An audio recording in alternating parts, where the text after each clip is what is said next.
Welcome to Modern Day Bereans, a spiritual podcast. We modern day Bereans study the word and seek out the truth. Study to show myself approved. Pastor gotta show proof. Modern day Bereans. Welcome. This is Modern Day Bereans, episode 3, titled Doctrines of Men.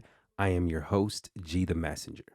As always on this show, we start by giving honor to Yah for his Yahsomeness and praise to Yahushua HaMashiach. So, all honor to Yah and all praise to Yahushua, who is the Son of Yah. What is it that we aim to do? At Modern Day Bereans, we strive to edify and educate the soul with spiritual enlightenment. Our foundation is firmly rooted in the Torah and all divine inspired texts that align with the word of Yah. How do we do this? By being modern day Bereans. What's a Berean? The Bereans were devout men who studied the word of Yah. So much so that when Paul came preaching the gospel, they searched the scriptures day and night to see if it was so. You can find that account in Acts 17. I am referencing verses 10 and 11. In this episode, we are going to explore some doctrines of men. Use facts as well as critical thinking to compare them to the way, and by doing so, we're going to prove all things like it says in 1 Thessalonians chapter 5, verse 21. Before we do that, let's get into a brief recap. In episode 1, we established how the whole world participates in a massive game of telephone by lightly going over a few different accounts of the Great Flood. In episode 2, we determined the way Noah and his sons kept was the Torah. We discovered that the way was present long before the days of Noah, and we established that the way has never changed. Before we get started, I want to share these two verses to support what I just said. Hebrews 13 verse 8 says, Yahushua is the same yesterday, today, and forever. Malachi chapter 3 verse 6 says, for the Most High changes not, therefore you sons of Jacob are not consumed. Now, what is the definition of religion? Oxford Languages defines religion as a particular system of faith and worship. Merriam-Webster defines it as the service and worship of Yah or the supernatural. Initially, the word of Yah was given to the Hebrews by Yah through divine prophecy. 2 Peter chapter 1 verses 20 and 21.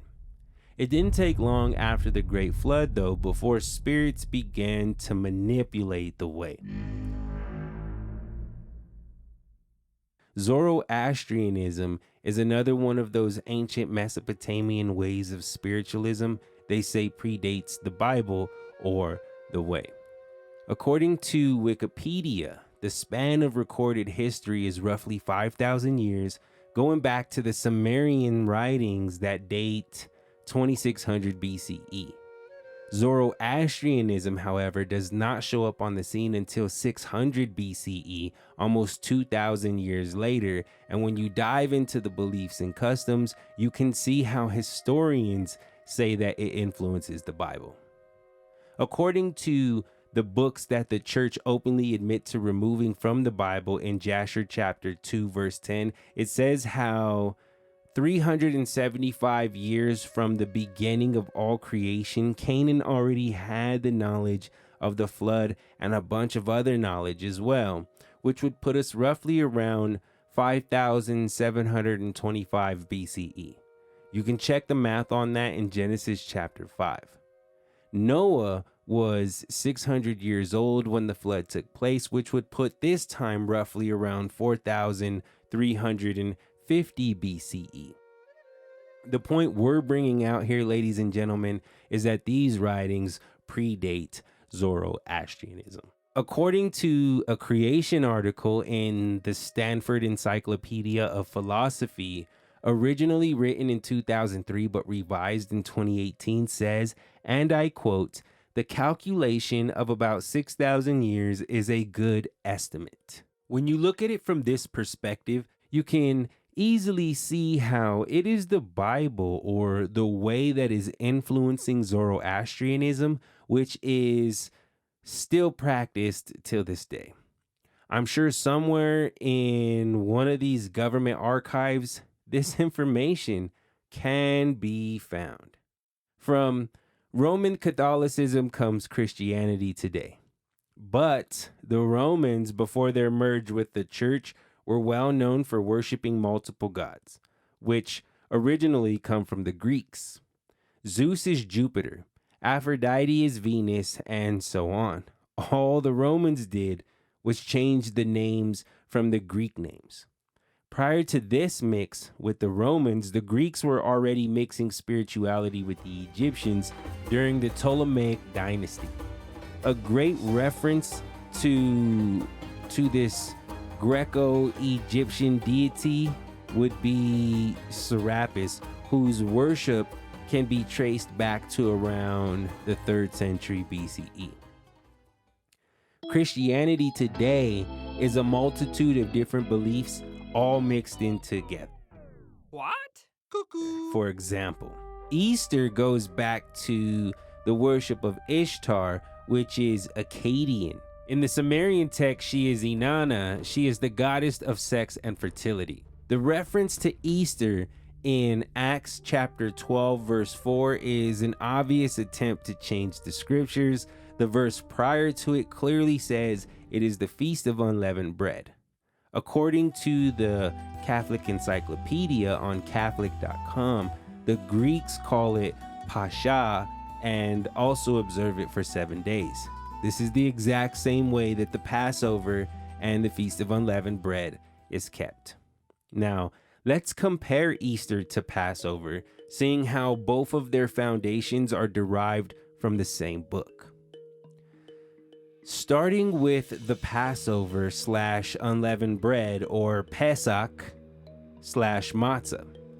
The Passover is to be kept in the first month of the year, Abib, which will take place at sundown of the 14th day from the spring equinox. As soon as the Areb takes place on the 15th day begins the initiating of the Feast of Unleavened Bread.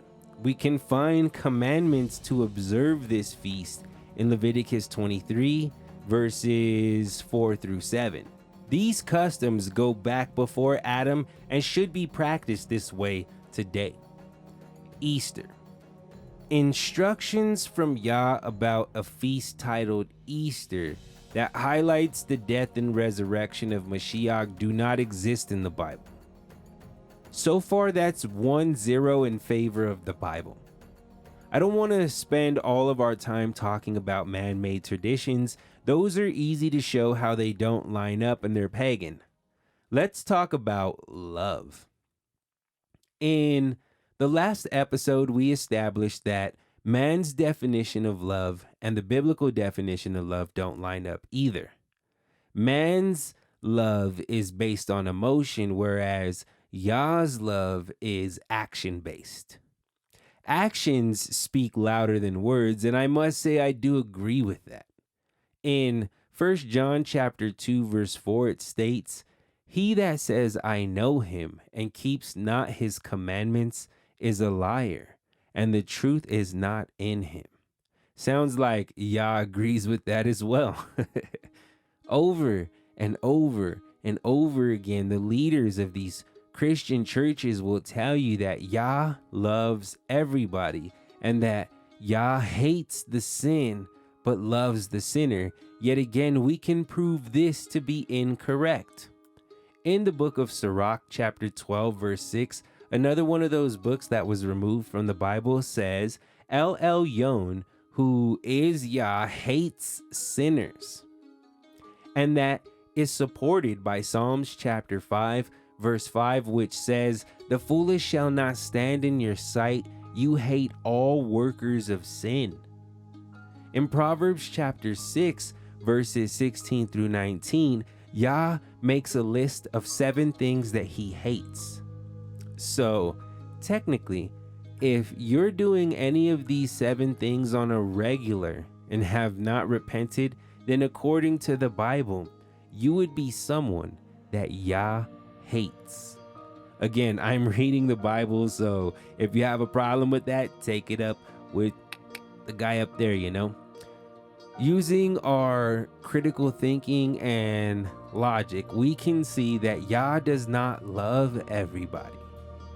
So we can also call this, ladies and gentlemen, a doctrine of man. That's strike two, ladies and gentlemen. 2-0 in favor of the Bible.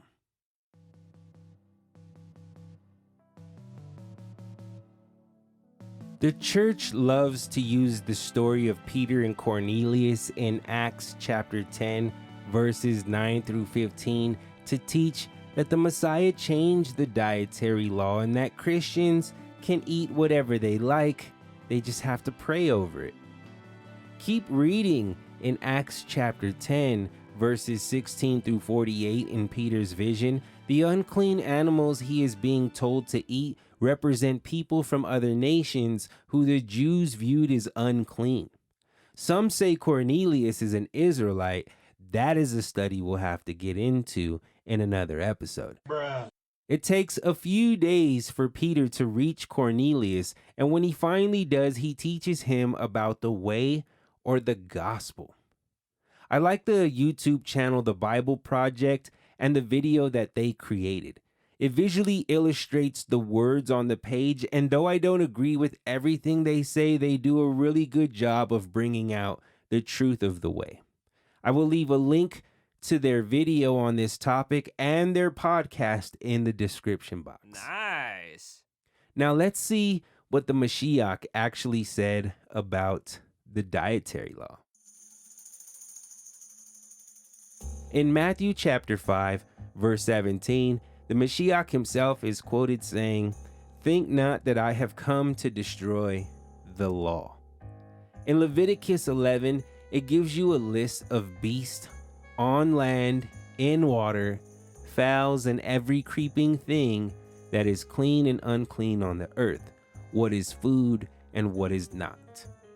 A small list of the clean animals are cows, deers, doves, quail, salmon, trout. The list goes on. These are just a few of the clean animals that can be eaten. Unclean animals are such as pork, camels, hares. I say pork, the swine or the pig. That's how it says it in the Bible, the swine, excuse me. I think we left off at the mouse, the lobster, catfish, crabs, eagles, chicken. That's right, folks. I said chicken. In Leviticus chapter 11, verse 20 of the King James Version, it states that all fowl that creep, going upon all four, shall be an abomination unto you. The King James Version is the first English version of the Bible from which we get most of the other English translations today, such as the New King James Version, the NIV, the ESV, and quite a few others. In every translation I just referenced, they have completely removed verse 20. This is another attempt, ladies and gentlemen, to try and change the scriptures. The fact that they removed this verse only makes me want to dig into it even more. All fowl that creep would be considered flightless birds or birds that can't fly. A chicken checks both of those boxes, even though they're one and the same. The next part of the verse says, going upon all four. Now, ask yourself, when have you seen a species of flightless birds that walk on four legs? To anyone who has any kind of information or evidence that can verify or testify to a species of this sort, then please share it with us in the comment section. That way we can all be enlightened. Now let's continue. Remember the couple of verses we brought out in the beginning of this episode? Malachi chapter 3 verse 6 and Hebrews 13 verse 8. They both said that Yah and Mashiach do not change. Matthew chapter 5 verse 17 says, his coming did not change the law. He kept the dietary law, and Peter never ate unclean food. You know what this is starting to sound like to me, ladies and gentlemen? That's right, you guessed it. This is starting to sound a lot like some Doctrines of Men. And honestly, hey, look, that's strike 3. And where I'm from, it's 3 strikes and you're out of there, buddy. You know what I mean? We have shown with more than 2 to 3 witnesses, like we always do, using these scriptures, pulling out some historical facts or just some interesting facts, that is, that have shown our case every single time. So, I guess with that being said, ladies and gentlemen, I want to take this time to say thank you for hanging out with me. Thank you for, those who have subscribed. Thank you for those who are liking the videos. We are truly indebted to those who are listening. So again, if you like what you've heard, make sure you hit the like button. Make sure you tap the subscribe button and click on the bell so you can get notifications on all the new and latest content when it drops. Until the next time, I am your host, G the Messenger, and this is yet again another episode of Modern Day Bereans, a spiritual podcast. We modern day Bereans. Study the word and seek out the truth. Study to show myself approved. Pastor gotta show proof. Modern day Bereans. Many will come in the name. This is the warning given by the king. I ain't afraid, man, state your claim. Cause we modern day Bereans. We gon' lift it up in prayer. We gon' take it back to the book. We gon' test every word. Truth or lie, man, why? Cause we are modern day Bereans. Don't trust what the church say. Being lines from my childhood days. Most of what they say ain't written on the page. We are modern day Bereans.